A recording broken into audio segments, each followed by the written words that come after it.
Hello, I'm Dr. Andrew Sargent. Welcome to my course, 101 Most Misunderstood Verses. We're coming to you today from Sacred Fire Church in Bellevue, Florida. Come on by. All right, so histories choose to include, exclude, and arrange data. You're going to write a history. What are you going to talk about? What aren't you going to talk about? What matters, what doesn't matter? Usually the historian has an angle, a perspective, some even very vague impression that they have about the nature of events and what caused these events to happen. And so they're going to choose some things, not talk about other things, and they're going to arrange their material in such a way to teach about the cause-effect structures that they believe was at work in a historical event. The prophet's going to do the same thing. Talk about some things, not talk about other things. So you read the book of Chronicles, and how different is it from 2 Samuel and 1 Samuel and Kings? Chronicles does not talk about the northern kingdom. Kings does. Chronicles is interested in the house of Judah. Chronicles is interested in the worship of Israel, in the temple structures. And because he's interested in those things, he tends to not talk about the sins of all of the kings that he mentions, but tends to talk about the things they did, good or bad, in terms of right worship with the temple. The writer of Chronicles has a different agenda, a different thing he wants to talk about. So even though Chronicles borrows a good portion of history from Kings, takes some things verbatim out of it, it's still a different book because he's attempting to create a different conversation, a different theology, a different interest, a different purpose. So he chooses some things and rejects others. He doesn't want to talk about Ahab. He wants to talk about Jehoshaphat. He doesn't want to talk about this guy, but he does want to talk about that guy. He spends a lot of time on David's things that were happening with David behind the scenes in the creation of the temple. David wasn't allowed to build it, but he did prepare for it. Kings doesn't talk about that. Kings not interested in that. It's not what it's right. It's not what it's about. It's not how the book is meant to be. So you get this idea. You include, you exclude, you arrange the materials. And so it's going to be very important for us to track. You don't just take a story and read the story and rip it out of the book. You have to read the story in the context of the story and see what role it plays in the larger movement of the book and the larger purposes of the book. Why is this story told? And why is it told here? And why is it told the way it's told? So, the Gospel of Mark. When you move into the second half of the book, you start moving, there's going to be one miracle in the second half of the book. But the last miracle, as you're approaching the middle of the book, is the guy that Jesus has to pray for twice. And in that narrative sermon, it's the only miracle. It starts out with them accusing Jesus of making accusations against the nature of Jesus and saying wrong things about him. Then he's on the boat with his disciples, warning them not to pay attention to what the Pharisees are saying about him. Then they have the healing of the blind man that he has to pray for twice. Then they have the conversation with Peter. Who do the people say that I am? Who do you say that I am? And it ends with the great enunciation by Peter, thou art the Christ. And you have to say it in King James, because it just comes off most powerful in King James. Thou art the Christ. Right. Then, immediately after this, we enter into a transition in which Jesus begins to tell them plainly that he's going to die, be resurrected, and ascend, right? Several times in the second half of the book, he's going to begin to say plainly. He's been talking, according to the Gospel of Mark, he's been talking in parables. He's been hinting at things. But with this declaration, thou art the Christ, he's going to start telling them plain, straight up. And when Peter hears him say, I'm going to die, I'm going to be killed by the chief priests, and I'm going to resurrect, Peter does not like this. The guy who just said, thou art the Christ. And he says, blessed are you, for flesh and blood is not revealed as you. The Spirit of God has revealed to your heart who I am. And he spoke true. He turns around and starts attacking Jesus. And Jesus looks around and says, looking at the other disciples, because they're all watching the scene, because Peter is actually furious with Jesus for saying this. Because this is not what Peter's bought into. Peter believes he's the Messiah. Peter believes he's going to topple the Romans. Peter believes he's going to take over Jerusalem. Peter believes that he's going to someday rule and reign over a kingdom as a regent king of Jesus. And he's going to have rings on his fingers and servant girls to wave palm fronds and peel grapes for him. And this thing of dying And of course, Jesus is going to say, take up your cross and follow me. And wait a minute, where do the rings come in? Where's the part about the rings? So then we come back to the question of the double healing. It's the only story in all the Gospels where Jesus had to pray for a man twice. He prays for him once, and a miracle takes place. He is given his sight, but he can't see clearly. Now, from a scientific perspective, it is very clear what's happened here. And that is that a person who's been born blind, their brain has never learned how to interpret the light signals that their eyes are sending to the brain. The brain has never received light signals. And when you're a baby and you're born, your brain has time to learn what the light signals mean, learn how to interpret them. Oh, that thing's called red. Oh, that thing's a stairwell. Oh, that thing's this. That's this. That's this. That's a person. That's a cat. That's a dog. That's a tree. But this man, he can see, but his brain has not yet begun to understand what he's seeing. A man may as well be a tree. I see them as trees walking around. I don't know what anything is. I don't know what I'm seeing. We've never known until the modern world what happens when a person born blind receives sight. Until the modern world, where we actually began to give. And it was only about 150 years ago that the first person, or maybe not even 150, maybe 100 years ago, that the first person ever received their sight from a surgery. And they were shocked when they opened their eyes. They didn't know. They would be so confused that they would sometimes get frustrated and close their eyes and start walking around with their eyes closed. Because their eyes had not yet learned how to interpret. Going up and down a flight of stairs was the most terrifying experience they ever had. Because their eye did not know how to interpret the intersecting lines and shadows. And so, on the one hand, from a physical standpoint, this is the most validatable miracle in the Bible. Psychologically, I think the resurrection is the most validatable miracle in the Bible. But from a physical perspective, this story is. So we have the story that we can look on the medical level and say, this really happened, because there's no way 2,000 years ago that somebody would understand what happens to a person that actually receives their sight when they're blind. But Jesus lets it be. He can see, but he doesn't understand what he's seeing. He can see, but he can't see clearly.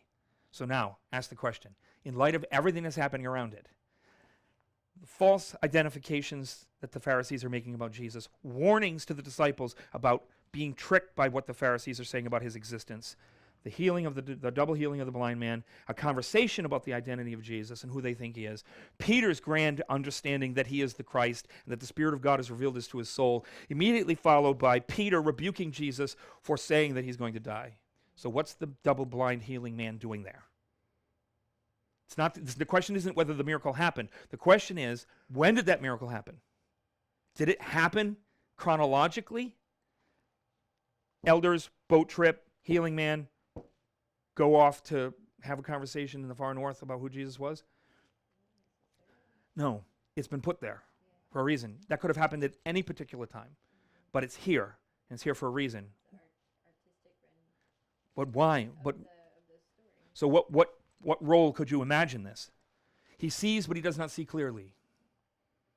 Peter sees, but he does not understand that this man is a living parable for the disciples themselves. This is the kind of stuff that a history writer does. He rearranges. They don't care about. It doesn't matter when that healing took place. It matters that healing speaks powerfully and theologically to the context of the conversation about the identity of Jesus and the relationship that the disciples have to this knowledge. Because he's going to keep saying, I'm going to die. And they all sit around going, I wonder what he means by die. Since we know that he's going to rule and reign over the world, I wonder what he means by die. Maybe he's going to wish he was dead. Yeah, it must be it. Something like that. All right, so histories choose to include, exclude, and arrange data. Histories interpret cause and effect. Histories tell a story and make a point. Histories fix blame or praise on a handful of causes in an uncountable, untraceable spider's web of events, both physical and psychological. Histories are reductionistic by definition. Of all the thousands and thousands of cause and effects that are at work in this particular moment, so much so that Marxists want to claim that there's no free will because all you are is a thing in a chain of events. Just like that domino must fall when the domino before it hits it, in the same way you must make every decision that you make because of the myriad of cause and effects that have brought you to that moment. I don't believe that. So the history is reductionistic. It sweeps away all the stuff that one could argue has a place in this. Like, it does not matter for the reading of the double-blind man. A physical analysis of what happened to her has nothing to do with the role of the historian. So this is an interesting painting. So a guy once painted a picture of a pipe and wrote in the paint, "This is a pipe." So another artist took the picture of the pipe, repainted it, and wrote, "This is not a pipe." It's this. That's not a pipe, it's a picture of a pipe. So it is a pipe, but it isn't a pipe. And so there's this thing when it comes to history, to understand that the telling of the story is not the whole. But it is intentional, it's purposeful, and you want to lock into the intention. You want to lock into the purpose. If you think by reading a history, a telling of a story, that everything has been said that should be said or could be said, then you'll be off base on that. This is the way history is. History is not the event. And we don't want to use the telling of the event to think that because of the way it's told that I can recreate the event in my imagination.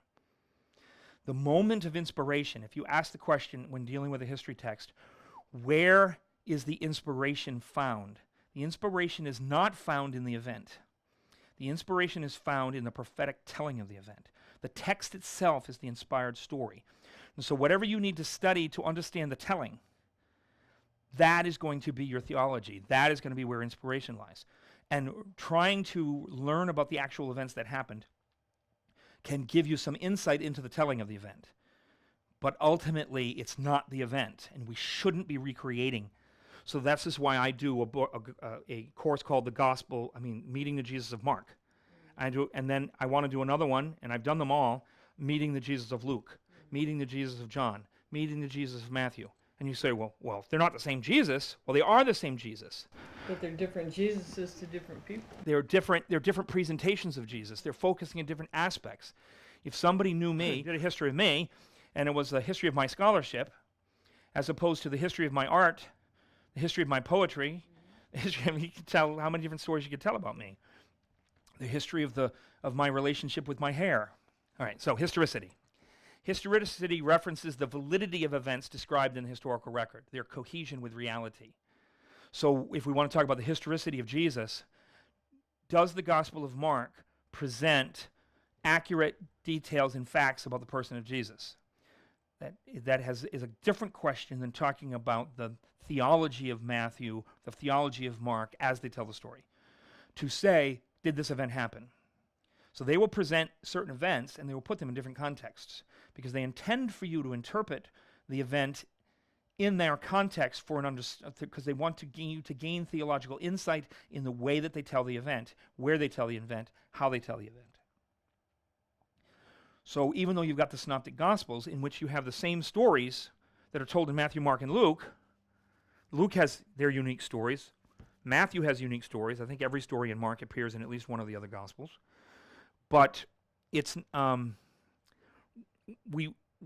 event could be presented differently in relationship because they're not interested in chronology, they're interested in connection. How does the event relate? So if I take the story of the leper, it is told in 3 different contexts because it's 3 different narrative sermons. And they chose to include it in this sermon as opposed to that sermon. So let's take Psalm 23. So if you turn to Kenneth Bailey's book, The Good Shepherd, the 1,000-year journey from Psalm 23 to the New Testament, you're going to realize that the structure of Psalm 23 provides an interpretive paradigm in all 4 Gospels. But the place that they use the structure is different. So Matthew is going to use it in chapter 18 in Jesus' speech to the church. Mark is going to use it in the feeding of the 5,000. Right? Luke is going to connect it to the telling of the parable of the lost son and the lost coin and the lost sheep. That's where he's going to use it. And then John is going to use it in chapter 10 with Jesus' speech, I am the good shepherd. So each gospel writer has an episode dedicated to the paradigms of Psalm 23, but each one does it in a completely different place. That's just magnificent. Historicity. Did these events happen? What's beyond that? Well, what's beyond that is the message. And the message can change, and the historicity of the event can be presented In other words, I can take a single event, tell it in 3 different ways, and get a different message out of it all 3 times, but they can all still be true. The event happened, but each writer is using the event theologically in the telling of a tale. All right, so a friend of mine tells me about this woman who her husband's taking her to the bus station, and she's not paying attention, and the bus backs over and hits her. And husband grabs her up and throws her in the back seat of the car and is racing to the hospital, and he drives through an intersection, and he gets T-boned, and the woman dies. 2 different newspapers in the same town. Woman killed when hit by bus. Another one is woman killed in accident. Well, which is it? Yes. All right, so there's a difference between the events of the past, the author's account of these events, scholarly understanding of the account, and scholarly reconstruction of the events of the past. They are completely different things, and we got to make sure. So where does the inspiration lie, and where should we seek it? We should not be reading these stories to try and recast the story in our imaginations and then take our imaginative restructuring of it and find inspiration in that event. We should be reading the stories in context in order to understand what the author of the history was intending to communicate based on how he writes the book. And then conversations of the historicity take place on another level. So, for instance, the global flood. Was the flood global? There is nothing in the telling of the story in the original language that demands a global flood. So the question of whether or not it was a global flood is not going to be answered in Genesis. It's going to be answered in science as we attempt to discover whether or not there was a global flood. Now, we have evidence of sea fossils on the tops of mountains. Maybe that's evidence of the global flood. Maybe not. At that time in history, people were very cloistered to a certain region. That's their world. So if their whole world went underwater, that does not say anything about what's happening on the other side of the globe. Right. If all the scientists are right and all the continents were once one, and that they were broken up and have drifted, that could make it easier to have a global flood because it wouldn't have to be all over the whole globe. It could make it harder. It could make it, but the answer to the global is not going to be found because there's nothing in the language that demands global. There's some hints that it's pretty serious. We know scientifically that there was a massive flood in the region of the Black Sea. In fact, that the basis, the foundation of the Black Sea used to be dry ground. People lived there. Well, now it's underwater. Cities underwater in Egypt. Yeah. So you have the scientific question. We don't want to confuse. If the scientific investigation helps us understand the event and how the author told the event, then it's useful to us. If we think that settling the scientific questions about the story gives us the true meaning of the story, I think we are mistaken. I'm very happy that there's so many people that are writing books like the Genesis Flood and the creation work guys, the guys that, even if I disagree with them on the 7-day literal creation, not disagreeing because I think about evolution or an old earth, but simply recognizing that there's a little in the language and in the genre of Genesis, there's some wiggle room here. I still love that they do the work and they discover some amazing things about the world, and I'm very happy to have them do it. But we can't mistake the 2 tasks. They're not the same. To understand the event is to understand what the author was attempting to preach theologically, wisdom-wise, through the event. That's where inspiration is found. The event itself, our investigation into it, may add something to our understanding of that experience. It may not, but it's a different question either way, a completely different question. So I am extremely conservative, theologically, very conservative. But I have to deal with my research. I have to deal with the facts that I've been working with. And what I'm seeing in the biblical creation story and in the biblical flood story is something operating on a little bit of different level than answering the scientific questions that we have to know. We just got to know. You got to tell us. I don't believe the stories were written to answer those questions. And so I think to try and force those stories to answer that question is, I think, a little bit of a mishandling of the story. All right, historicity. The capacity for a validation of historicity in biblical events may be measured on 4 levels. So we basically have, in Scripture, 4 different levels of storytelling. All right, so we have the contemporary history. It's represented in events immediately accessible to the author. I was there. My hands touched. Thomas could say, my hand. He actually didn't probably put his hands in Jesus' side, but he could have. Let's just pretend for a second that he did. Yeah, just pretend for a second he did. I don't think he did. I think he was embarrassed by the question. I think he just hung his head in shame at the very question. But let's suppose he did. He could say, my hands touched the wound in his side. I saw him die. I saw him rise. That's a certain kind of history. So they'll call that contemporary history. Previous history is represented in written accounts preserved by the authors, the predecessors. So the author of the book of Kings used sources about the past, used traditions, used annals, used all kinds of things, and then led by the Holy Spirit, crafted a history out of them, in bringing to the stories a level of arrangement and messaging that you would never get out of the events themselves. If you just saw the events, you'd see the events. It's the history writer that binds events together, stitches them together. And then you have legendary history. This is represented in the patriarchal narratives, really based on oral history, passed down. We know that oral history in oral societies is incredibly accurate because it was important to be accurate. We are sloppy because everything's written down for us. We don't burn up our energy memorizing things that are easily accessed. I had a friend who memorized his goal was to memorize the whole Bible because he was intending to go into Muslim bloc countries where he was the Bible. Yeah, he was it, a walking, talking, and that he could go in there and he could sit with them and he could recite the Bible cover to cover in English for them to then use to translate and make Bibles. So he could walk right into the country with no Bibles on him, and then all of a sudden, out of his resources, the intention was that Bibles would begin to flow because he was the Bible. Great work. But that's the kind of thing, oral history, very accurate. And then you have mythic history. This is the kind of stuff we were talking about. When I say mythic history does not mean myth. Mythic history means it's from a time period long before you even have the possibility for eyewitness testimony. Nobody was there when the Spirit of God was hovering over the deep. Adam was not even born. Adam was not made. He could not have said. He couldn't have spoken to it.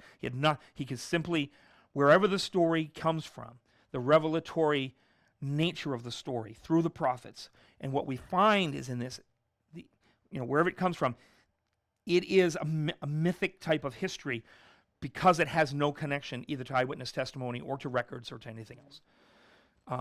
Now, what we find in this, and this is basically Genesis 1 to 11, what we find there is some amazing imagery, metaphors. I don't know what things would have looked like if I were a fly on the fruit in the tree of the knowledge of good and evil, and I saw those events. I don't know what I would have seen. I think there's something that happened there. I think I would have seen something, whether or not it looked the way the writer tells it, whether or not, because we're working with images that have powerful meaning. This serpent, this is not a little gardener snake here. If you get the work of Michael Heiser, he makes some very interesting conversation about the nature of this serpent in his relationship to the devil, to Hasatan.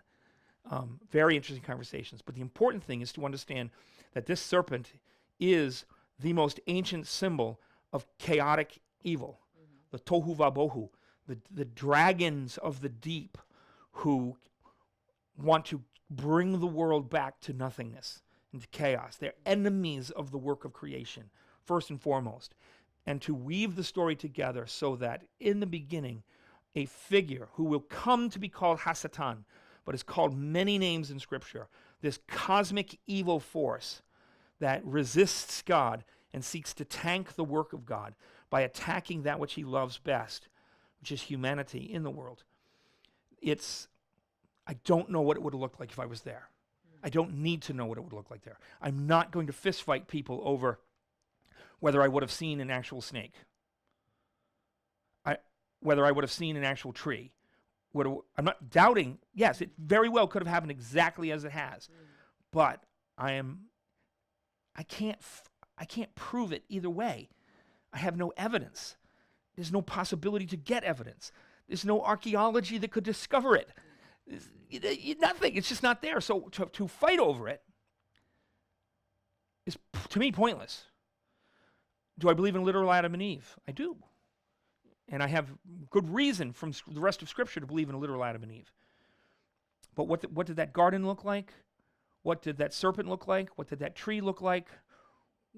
In the same way that I could describe a car accident in an apocalyptic terms of the battle of the forces of good and evil, where the tree is a beast, where the car is a dragon, where I can tell the story any way I want. So to fight over it is of no purpose to me. But I think what we do want to wrestle with is we want to wrestle with the messaging. Given the meaning that these symbols have in the ancient world, given the controlling metaphors that are in the story, and next week we're definitely going to be talking about the controlling metaphors of the story of Genesis, given what those symbols mean, maybe if I was there, I would have seen a snake in a tree, a giant snake, filled with the spirit of the demonic. Now, like I said, Michael Heiser is going to see this as a type of entity from the spirit world, from the mythic world. And that's possible. Maybe that's exactly what I'd see. But I can't fist fight over it. And I think it's foolish for us to fist fight over things that we don't have to fist fight over. What I should fist fight over is, what does this story teach me about the nature of my existence? What does this story tell me about the nature of God? What does it tell me about the nature of the human struggle? What does it tell me about the nature of the world that I live in? What does it tell me about what my mission is?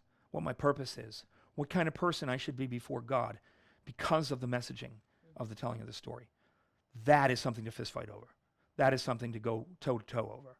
I'm not going to fight over something that could, given the genre of the mythic history structure, meaning, as we said, history beyond documentation, beyond eyewitness testimony, beyond archaeological discovery, beyond any proving of anything.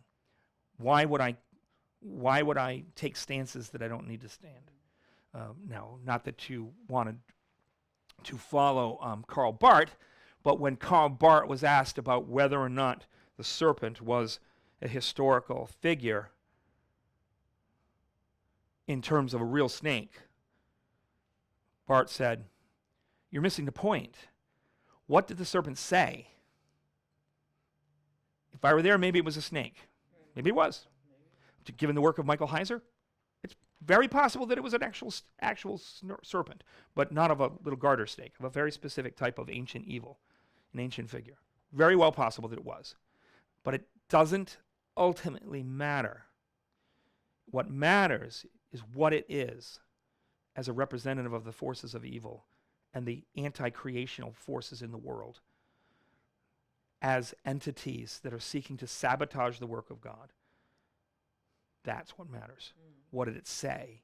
What kind of a person am I because of what it said? What kind of a world do I live in based on what it said? That's where I really think we want to come down to. Now, and that's why you're going to say, I am super conservative in my scholarship, super conservative in my theology. This is in no way me trying to wipe away the book and try and say, oh, I'm kind of embarrassed by the story. I'm not embarrassed by the story in the least. But I do want to be a good interpreter of the story. And I am doing far more for biblical theology by paying attention to the meaning of these symbols, the clear meaning of these symbols in light of the entire mythic system of the world, the mythic imagery of the world. And like I said, this is not myth. This is prose. This is story in time. And yet, at the same time, it's so ancient, so far back, really hard to get our heads around. We're almost done. So time distance does not negate historicity, but the increase in time between events and author should be a guide in distributing a weight of investigation. I am thrilled to have people study the flood and the possibility of a global flood. Good, bad, happened, didn't happen.